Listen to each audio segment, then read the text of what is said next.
If you can ask some crazy shit, I'll give you a crazy ass answer. Oh my god, did you know XYZ? What's one assumption people have of you that's wrong? I mean, maybe there's a lot. I do have like a whole list of red flags. Are you going to kiss someone this year? I actually know that is so mean. Girl, I'm still struggling with that. Maybe the internet will blame you for it. Hi guys, welcome back to my channel. I don't know if this lighting is like weird because I'm currently recording this at like, it's like almost 6 p.m. and like the light is like kind of gloomy. I turned on like the lights in the back. I don't know if like this is like a vibe. Wait, is this better? You know what? Should we do it like this? I don't like this as much. Hold on, wait. I don't like this. I really wanted to film a Q&A for you guys because I feel I haven't done that in a while. So I posted this little picture on my Instagram story. Follow my Instagram if you guys want to. If you can ask some crazy shit, I'll give you a crazy ass answer. Where are you from? Okay, so I get asked this question a lot, even like when I first meet someone. To keep the answer short and sweet, my dad is from China, my mom's from Taiwan, and I was born in Boston, and now I'm currently living in New York. What has been your favorite thing about living alone? Dude, it's definitely just being in control of everything. Like, you get to clean up whatever you want to clean up. You get to watch TV at like 2 a.m. in the morning. Girl, I'm an introvert. I love being alone. What made you want to get into content creation? How did you get into it? Love your content. Love you too, Ella. See, I always get asked that, so let me just give you the whole shebang. I basically started posting on TikTok, not really caring about like going into like content full time. So I think I was like 20, like 19, 20. I was like wearing like the sexiest outfits like ever. I was wearing lingerie outside. Like it was just a crazy phase. Like my makeup was really badass, but honestly, I don't think it really fit my features that well, but I did not give a fuck. Like I would literally Uber myself out into the streets of Boston, bring a tripod and like the sexiest outfits ever just to get photos for like 20 likes on Instagram. I just like post and I was like, damn, like these days I could never do that. I don't know what I was on, but yeah, the photos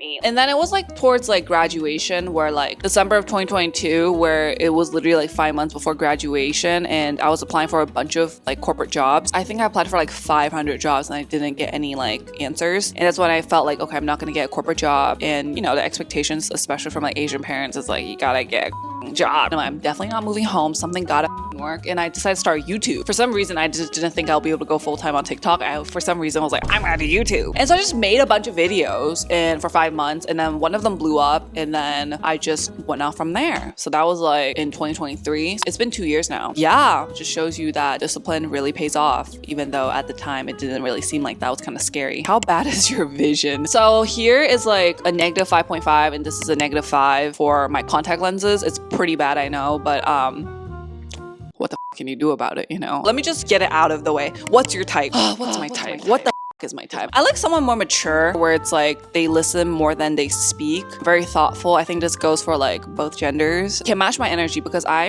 tend to be a giver, and I realize that in a lot of friendships I tend to give more than the other, which is fine, but I do hope that my partner can be someone that can match my energy that way. It makes me very uncomfortable, like even when my friends like show me a lot of love, because I'm not used to that, which is so sad when I think about it, because it's so normalized for me to do a lot for others. Overall, a very nice person. Like, you know, they have good morals, kind person. Like, I know this bitch is not out to hurt me, and someone that's like obsessed with me. Like they know that I'm the one. Okay, how old am I? I'm 24, turning 25 in November. What's your MBTI? I am INTJ.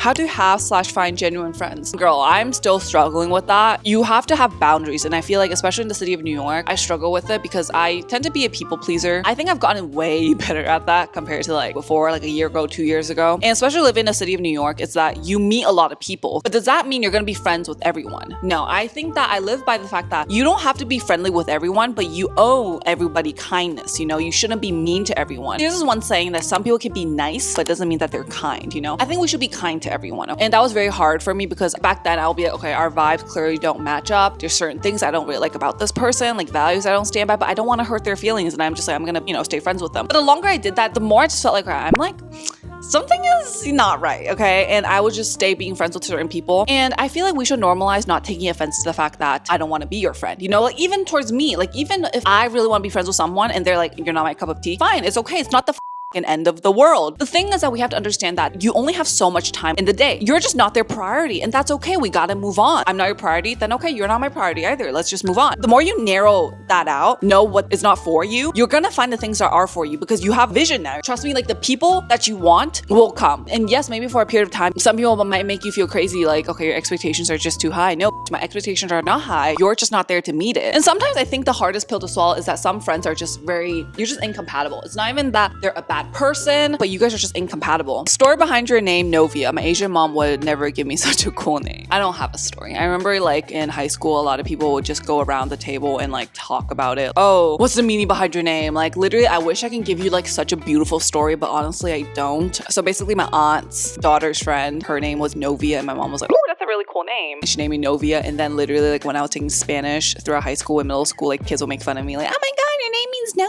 It means girlfriend in Spanish. Even now, like full-on adults will literally make fun of my name sometimes. Like, you know what your name means? And I'm like, girl, just stop. Literally just stop. Are you going to kiss someone this year? Very good question. I don't know, bro. Like, this just, it's not one of the priorities right now. I feel like I haven't had a crush in a very long time. And honestly, a crush is just like an idealized version of someone. They're not even really real, you know? And I think that's what makes them so attractive. What were your plans when you finished high school? Girl, go to college. Like, literally grind at college. I literally thought I was gonna become an electrical engineer. I thought I was gonna go into consulting, investment banking, some shit, like to make my parents proud. Honestly, clearly that didn't work out. A lot of people ask me like, you know, did you quit corporate? Girl, I didn't even get into corporate. Like, you know, I had one internship and that was it. Yeah, see this question. Sleepy Clouds asked, what is your career or what did you do outside YouTube? Girl, I was a student. Because I feel like some people, like they say that they quit their corporate jobs to pursue social media. Yeah, girl, you're not gonna get that answer from here. Like literally applying for jobs. And for those who don't know, I studied quantitative economics at Tufts, but honestly, I like passed. I wasn't good at it and like I was really bad at interviews, and I think that those people just like got the vibes like, yeah, she's not gonna do well in this like field. Like she's not gonna vibe at all. And I'm like, damn. Like I remember like I wanted to join my investment banking club back in college, and one of the questions was like, where do you see yourself in 10 years? And I was like, I see myself in like a New York apartment with a f***ing cat. And for some reason, I expected them to take me. And the next day I got like a rejection email. I was so sad. Advice for anyone younger than you. I mean, for those who have seen my journal entry, probably gets to vibe. But I think that, you know, like when you're younger, you don't really realize how much control you have over your life because barely like you're just a kid. Like what can you actually do, right? I think that when you get older, you're just given more control over your life, and that can seem very scary, but I think it just takes time to get used to that, like how much you're actually able to control. I think that adjustment from like teenager to like adulthood is very scary for everyone. And I don't think there's a meaning to life. I think it's just, you just experience, you know, you literally just experience, you enjoy the moment. What makes you happy makes you happy. You don't have a fucking purpose on this planet. You might have a different opinion. That's just my opinion. I think you're just here to experience, make the most out of it, be happy. What's your attachment style? Well, because of trauma. I've always been fearful avoidant, but I do realize that I am secure attachment when I'm with people who are secure attachment, which is why I like to be friends with people who are very confident, very secure of themselves, because it also helps me practice like healthy relationship. But I do realize that sometimes maybe I attract like anxious attachments, avoidant attachments, and it's my fault, you know? So I'm like clocking myself. I'm like, okay, we gotta be careful with that. What's your advice for someone who has no idea what to do in their life final year in uni? Girl, same. Like it's like even now I don't know what the fuck I'm doing. Like I'm 24. It's just like life just takes you. We're just humans on this planet, right? You just gotta do things to survive. You just enjoy it every single day and be content with your life. It's like the little tiny things that makes you happy, then it makes you happy. Would you say you have a best friend? I think so. I would say I have a best friend. My girl Hung Lee, which you have seen, I always get super excited to see her. That's my bestie. She's like the best. I know her since high school. I think that's my only high school friend. We were very similar, like growing up too. And now that she's in New York, it's honestly like the best thing ever. Like I don't get to see her very often, but just like, you know, she's my girl. Whenever I have any worries, like I just tell her, and I know that she never judges me, always makes time for me, and just like, you know, hears me out. She's the best girl. So how do you vlog in public, like fixing the camera somewhere or a tripod? I think it just comes along with just doing content for a while. You just become like, judge me all you want. Like my content's gonna eat. That's on period. Like who gives a like if you're judging me, you're such a loser. I'm here serving face, serving everything, and you're out there judging. Like, but yeah, it's like people will look, which is, it's normal. It's like still sometimes it does get a little scary. So you have to get used to the fact that you'll get a few glances. Like even me, when I see someone filming, like I'll be like, oh my God, like they're filming. Like it's one of my people, like damn. But you get used to it. You just become shameless and you just realize, okay, I'm just human. They're human. Like it's like, you know, like don't act like you don't be scrolling on social media. Like how do you even think those people get those footage? It's by talking to the camera, you know? So at least in New York, it's like a lot more, I guess, chill in a way. Like, you know, they're just, I think people are just used to having like a lot of content creators around. around how to get through a burnout. Very good question. I still struggle with that. I think that people say taking a break. I think yes, but then what about for those people who don't know how to take a break, right? I think taking a break is important, but sometimes, like, you know, when you just take a break, sometimes it could just be, oh, I just don't want to try anything anymore. Just know that you have to pick yourself back up. You have to know that, and you will pick yourself back up. Personally, for me, sometimes like I'll take a break and then I'll just like get back on it like slowly and just realize like, oh, how nice it is to just, you know, for me, I think like what drives me is creating, and I like to create. And when I create, I just forget everything else. You know, I don't get anxious. I'm not overthinking. Like just I'm creating, you know, and that makes me really happy. When and why did you go vegetarian? I went vegan during COVID because I watched a show and I just tried it and it was fine. And then 2 years in, I like realized like I was really low on iron, so I would get bruised really badly. And what really caught me off guard was when my knee was just like completely bruised. I was like, okay, we need to go vegetarian because I clearly wasn't like really paying attention to my nutritional needs. And ever since I've been vegetarian, would I ever go back to eating meat? Maybe. I don't know. What's one assumption people have of you that's wrong? I mean, maybe there's a lot, but I mean, I feel like this goes for everyone. I'm not really that loud. I think it's like I'm literally by myself and I have my camera in front of me. Like I'm very loud, but I'm like very chill in person. Like I'm kind of quiet. Like I don't really talk a lot. Like especially if I'm meeting someone for the first time. Like unless it's like a one-on-one sort of situation, of course I'm gonna talk. But if it's like a group, like 3 people or like more, I don't really talk because it's like, I don't know. Like it's like if I don't have anything to contribute, I just don't say anything. Like I'd rather listen to what you guys have to say. So I'm very like invisible. I know, not like invisible, but like kind of behind the scenes. I don't know. Like I don't want to change that because it's just not who I am. Like I prefer to listen if I'm in like a group. Have you noticed a difference in how people treat you before versus after becoming an influencer? And by that I mean people who you know personally besides direct fam and friends. I mean, yeah, I feel like it's like literally people from high school would text me, like literally people I don't talk to, and be like, oh my god, like I noticed like your page is blowing up. Like, can we hang out? I'm like, girl, we never hung out. Like, what the like, it's really weird. I don't like that. Like personally, I would never do that. So I don't like when other people do that. That's one of the negatives is that they paint a certain image of you like, oh, she's so wise. It's like, yes, like I have like certain, I mean, I do think I have a certain wisdom, but I am a human at the end. Like I'm flawed. And I think that sometimes when they see flaws, like, oh, she like gets super impatient or something like that, which again is like my fault. You know, it's just they have this expectation of you. Like you're supposed to be like the super wise person who makes no mistakes. Like it's just that I don't like because I don't like you putting me on an expectation sort of thing. Because I cannot live up to that. You know, I don't blame them because it's like, you know, you get this idea of me when you see my content. Like I get it, whatever. But that is one of the negatives for me. I don't like. I think pauses is probably like before you even get to know someone, they know some facts about you, which is cool. Like, you know, like, oh, I'm vegetarian. So when we go to some place, like you book a vegetarian restaurant for us, like that is cool, you know? And you get like my certain vibe, like, you know, that what I like, what I don't like. What do you miss the most about Boston from Kiana? It's definitely being familiar with the place because I feel like Boston to me is just like, it kind of just feels like the back of my hand. I know exactly where to go. I don't feel lost at all. Like it felt like I was in control. I think it's for me, I like when things are within my control. Like I know what to do. Like if this happens, I do this. But with New York, it's just very new and I don't know everything about it. So sometimes it can feel a little overwhelming. But there's like new experiences and I think new experiences are always good. I know you hire editors now, but what editing tool did you always use? So yes, now I do have editors, which is why you see like content are being pumped out so fucking fast. Shout out to my 2 editors. The editing software I use, like my editor can put her editing software here. I don't know what she uses. Personally for me, before I got editors, I always used Final Cut Pro. That was the only thing I used. How did you manage to lose weight and keep it off? I got a lot of questions on this. I don't think my weight loss was very like drastic. I think it was very slowly through time, which I think is the healthiest way. You just have to incorporate a healthy lifestyle into your routine. You know, you can't be like, I'm just not gonna eat like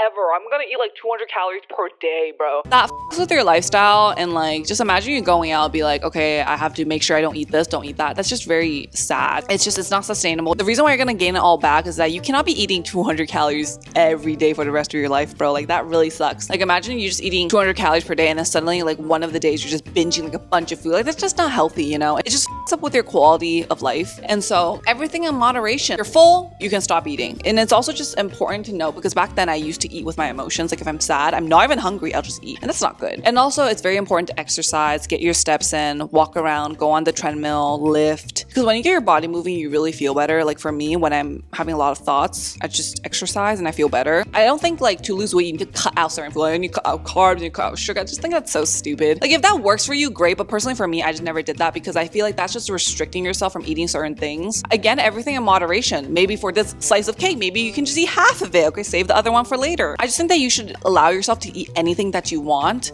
but in moderation. Are you Korean or Chinese? I'm Chinese. 我是中国人. What is the most profound shift in your mentality that has contributed to your confidence? Just realizing how much control I have and that if I really want something, I have to actually go for it and I can't just be putting that responsibility onto like something else. Like it's just that you get to be a different person every single day. You can wear blue yesterday and you can wear pink today. You can be a shy person yesterday and today you're a very confident person. Like nobody knows that, you know? You get to choose who the you want to be. You are in charge of your own life. And I think that really shifted my mentality and be like, okay, I can actually do this if I believe in it. And once you realize that, you become a very, very, very powerful version of yourself.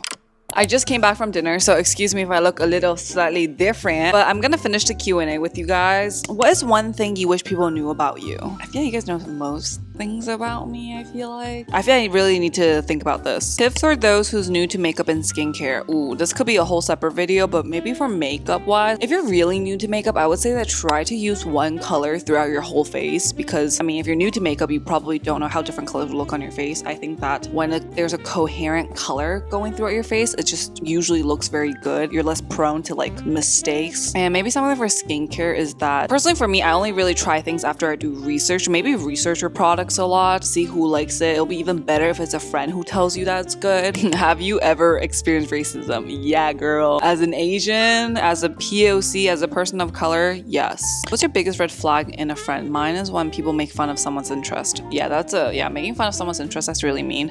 I don't know if there's biggest, but I do have like a whole list of red flags. One that you can spot very easily is just someone that gossips, just spreads information, just like something that a friend told them, they just tell it to you. I think that's very, very mean, and I think that those people are usually very manipulative. They use information as power and they just tell it to people, almost prove to others that they know something. Those people I find very dangerous. I don't like being friends with people like that. It just shows that you're not very a trustworthy person, and I don't like to be friends with people who are not trustworthy, because if you're not trustworthy, then how do we build a solid foundation base? What I tell you, it should not be, you know, I should not be hearing from another person. It's a very big red flag if you just met someone and they just told you, like, oh my god, did you know XYZ? I'm like, girl, like, you just met me for the first time. Where's the trust? Like, this just means that you would tell this to anyone. Like, damn, I really do wish that I was like the special someone, but babe, we met for an hour and you're telling me all this. Like, not a question, but go on Twitch. There's way more girls on there than you think. Thank you for saying that. Okay, literally, by the time this video is up, I think I might have just done my first stream on Twitch, but here's my account if you guys want to go follow. Kind of nervous because you guys know me, like most of you guys are girls. I'm so grateful for that and I really want to keep it that way. But I've been always thinking about doing Twitch for a while, literally for a year now, and like the reason I didn't want to do it is because I'm like, oh my god, what if they're just like creepy ass men? So I'm probably gonna do it for a week. Yeah, and we'll see how it goes. If it doesn't go good, then I'm just not gonna do it anymore. How to let myself feel sad. I just end up ignoring the feeling just to go on thinking I moved on, but I'm not. It's very important to process your emotions, and for me, I went through something pretty sad, and for me, I was like, just accepting the sadness. I journal a lot. I think journaling really helped me process my emotions because you're literally writing it out. You're honestly doing yourself a favor by just accepting that you're sad. There's nothing wrong with being sad. Just accept that you're sad. And then once you write it out, it just doesn't seem as scary as you think it is. No, this is a tea question. I used to get so many questions like this, but I guess like these days I don't really talk about my, I don't really talk about dating anymore. What is your ideal guy or man? Like, what kind of quality do you like in a man? Okay. Men specifically, I think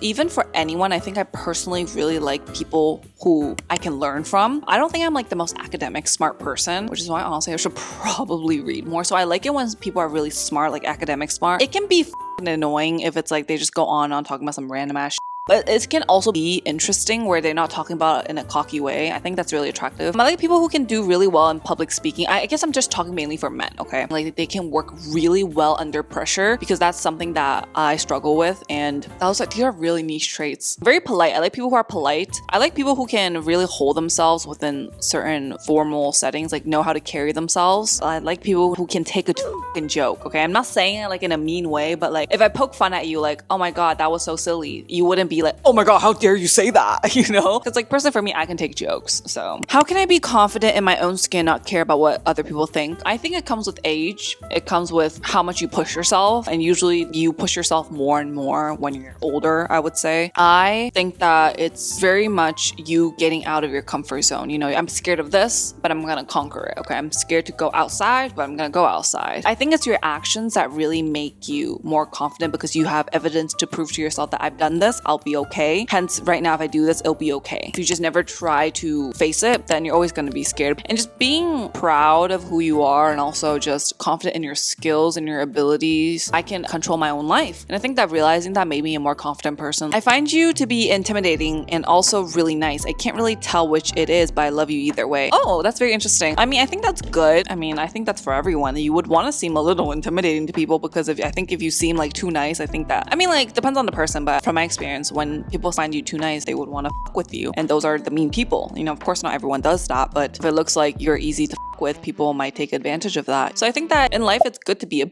It's good to just stand your ground and not letting people f with you. Based off of my experience, do you still ever struggle with your recovered ED? I need some advice. Yeah, I mean, like, still sometimes things can be triggering, like hearing like your friends like me, I'm gonna go on a diet, or stuff like weight gain and weight loss can be a little triggering, I'll be honest, but I've gotten better where I just tell myself like I'm not gonna starve myself. And you know, back when I used to have an ED, like I was just like, oh my god, I'm just gonna consume like XYZ, but it's just like I said before, it's not sustainable. It's not a sustainable way to do it. You can't do that forever, and it just really harms your life on this planet. You know, I don't want to be doing that all the time. I don't want to constantly be thinking about this. And I think that beauty is very subjective. If I think I'm beautiful, then I am beautiful. Things can still be triggering, but I think that I've definitely came a long way compared to where I was before. I eat what I want to eat. I take care of my body. I move my body. I think that's very important, and I just know that everyone's beautiful in their own way. I think I'm beautiful. What cameras do you use to take pictures, film, videos on the go? I don't really take a lot of photos on my camera, to be honest. The cameras I've been using all the time, I use my DJI, the Osmo Pocket DJI, which is the one I'm recording with right now. Very good travel camera, especially because there's so many gadgets. There's like a stand, there's like a magnetic attachment, there's like a mic. It's not really much of a depth. Like if you get really close to something, there is a bit of a depth, but it doesn't really feel that cinematic compared to my Canon Mark II G7X. I like using that camera to film a lot of like food content for like more close-ups. How do you feel about your new place? I really love it. It's really nice. I just like coming back and just like it's silent and it's just me. It feels nice. What's a country you want to visit and what's the reason you still didn't visit it? I do want to visit Paris, but I heard some good and bad stories about it. Especially as an Asian, I heard that there's like a lot of like racism there towards Asians, and I'm like, I'm not about to spend my coins to not be respected in the, you know, just having basic respect. But I heard that some people have like good experiences there, but I don't really want to find out, you know? Maybe someday when I get the chance, maybe I'll visit. But yeah, I think because of that, it kind of scared me a little. Oh, that's so crazy. You know who's new when they ask questions like this? Do you have a boyfriend? Huh? Girl, you're funny. You're funny. Wow. I think we're almost done with the question. Let me ask one more. Would you like to try with girls romantically? Oh my god, I think this was the first question actually. I mean, yeah. I mean, like, but girl, like, there's like nobody in my life that's like, that can even, you know, but answer is yes. I don't like answering these like dating questions, but I knew they were going to come up when I did this Q&A. Let's say I get with a girl, you know, I can tell some of you guys are going to be happy. Some of you guys are going to be upset. Like, oh my God, I didn't know she was gay. Like, I didn't know she liked girls. Like, how dare she, like, calling me names or I can expect that. Or if I get with a dude and they'd be like, oh my God, I thought she liked girls. Like, how dare she get with a man? Like, that's disgusting. Honestly, I don't know how to answer these besides the fact that I go with the vibes. Like, you know, if the vibes are right, I find you attractive, I find you attractive. I tend to be a more logical person, but if I'm like, this is like a decent person, I kind of like them, like, why not? I think as I get older and I'm gonna turn 25, I'm like, you know what? I need to let go of the fact that maybe the first person I date is not gonna be that serious. It might not be like the person I'm gonna be marrying. That's okay. You know, I'm literally 24. Like, let me chill. Like, this could just be an experience. You know what? Maybe I'll say that if I go on a date. Like, hey, we're gonna date. Like, maybe I don't see myself. Wait, that's so mean. Imagine me saying that. Like, I don't see us being long-term partners, but let's just fuck around. Let's just. I actually know that is so mean. I don't know. Like, is that normal to like draw out the expectations? Like, we can just like date, have fun. You know, it doesn't have to be serious. I think I just need to let go of that. Like, it's really not that deep. My first relationship might just go to fucking it. And that's okay. That's okay. Maybe the internet will flame me for it. But I think that as the year is kind of ending, I realized that my view on dating needs to be a little, for me, I think it's more beneficial for it to be slightly changed. Like, it doesn't need to be that deep. Because like the thing is that when you just haven't dated for such a long time, you just, or ever, the pressure builds, okay? You're like, oh my God, this one needs to be the one in 24 never dated, you know? And it's like, chill the out. Like, it's literally fine. Like, it doesn't need to be like that, you know? So yeah, don't be shocked if one day you just see like somebody like, you know, my god, imagine. I can't even imagine that. That is it for this video. I hope you guys liked it. Let me know if you guys like these sit-down Q&A videos. I feel like some of the questions were a little more personal, and I don't really think you guys asked like really unhinged questions. I think these are fun. I might do this again, and yeah, you guys can feel free to follow my Instagram if you guys want to just, I don't know, be there when I post the question polls. So yeah, anyways, I love you guys, and I will see you guys all very soon, okay?